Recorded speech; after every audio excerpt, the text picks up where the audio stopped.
Hello there, Year 2 agents. Agent Yates here back at HQ, and today we are having a go at writing our own jungle riddles. So what I'm going to do is I'm going to whip you through a few of the decisions I made when I was writing my own pet riddles yesterday that you did as part of your quiz. I'm going to talk to you about why I've ordered my riddles in that way and what my thought process was. Then we're going to write a riddle together in this PowerPoint all about a tiger. And once you have had a look at those two things, I'm going to let you have a go at writing your own jungle riddle that you can hopefully test on a friend or family member later today. Right then, so I'm going to walk you through one of my pet riddles that you will have read yesterday if you completed the quiz, and I'm going to talk to you about why I've put my clues in a certain order. So the first clue that I've put into this riddle is I have 4 legs. Now for the person reading my riddle, I want to make sure that at the beginning they are not certain of which animal I'm describing. So if I'm trying to think of pets that have 4 legs at home, I've got a few examples here. From this clue alone, it could be a dog, it could be a cat, a rabbit, a hamster, a guinea pig, a mouse, a horse. Some people have horses as pets and they've got 4 legs. I know that someone in our school community has alpacas as pets. They've got 4 legs. It could be any of those animals, and actually it could be even more from that first clue. So from the very first clue, there is a whole range of different pets it could be. Then I looked at my next clue. I'm covered in fur. Well, that eliminates a couple for me. The alpaca's gone because they're covered in their lovely alpaca wool. And the horse is gone because that's covered in horsehair.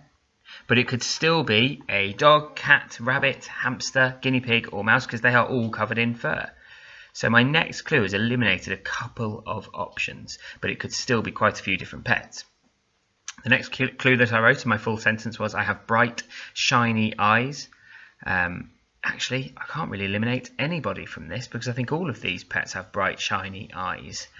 That was a bit of a frustrating clue for the reader because they're not sure yet. Let's move to the next one. I live in a hutch. Now that's a good clue. Straight away I can get rid of a couple of my options. I can get rid of my cat and my dog. Now if I'd put that clue further up, actually it would have taken out loads of the options at once, because if I'd put it straight after I have 4 legs, that would have taken out the cat, the dog, the alpaca, the horse, lots of our animals, and I want to just be able to remove a couple each time. I'm ready for my next clue. My final one, I have long ears. Now the guinea pig hasn't got long ears, the mouse has got big ears but not long ears, and neither does the hamster. So by the end of my riddle, only on that very last clue can I be certain that this riddle is describing a rabbit. That is the way that a good riddle works. The reader will keep reading on because they want to know more to be able to guess which animal it is. Now, I thought that I'm going to write a riddle today with you about a tiger as my jungle animal that I've chosen, and I've written down some things that I know about a tiger already, and I've written it from the point of view of a tiger. That's a good way to write your riddles. So here's some things that I've written down. I have 4 legs, I have striped fur, I have claws, I have a long tail, I eat meat, I have 2 ears. Now if I started my riddle with I have striped fur, my reader probably wouldn't need to read the rest of my clues, because the first jungle animal they would think of that has striped fur is likely to be a tiger. They may read one more to be certain, but they don't really need to read on before they make their guess. However, if I were to start with something like I have a long tail, well, that could be quite a number of jungle animals there. It could be a monkey, it could be a jaguar, it could be a panther, that could be a snake. There's quite a few. That's the tricky part of writing a riddle, because you can get all of the clues down probably quite easily for your chosen animal if it's one that you know lots about, particularly if it's one that you did your research project on a couple of weeks ago. But trying to order your clues so that at the beginning the reader doesn't know for certain which animal is yours is the tricky part. I could start with I have 4 legs because again there's quite a few animals. I have 2 ears, that's a good one. Quite a few animals will have those. I have sharp claws. I probably want to put down near the bottom of my riddle because not so many of the animals in the jungle have the sharp claws that I'd be talking of. So at that point you get rid of things like monkeys, snakes, quite a few of the ones that we said had long tails. I eat meat.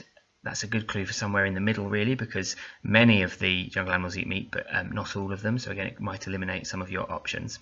I'll show you the order, my final order that I came up with. I actually wrote these down and then I played around with them. I put them in different orders until I was happy with my riddle order. Let me show you what that looks like.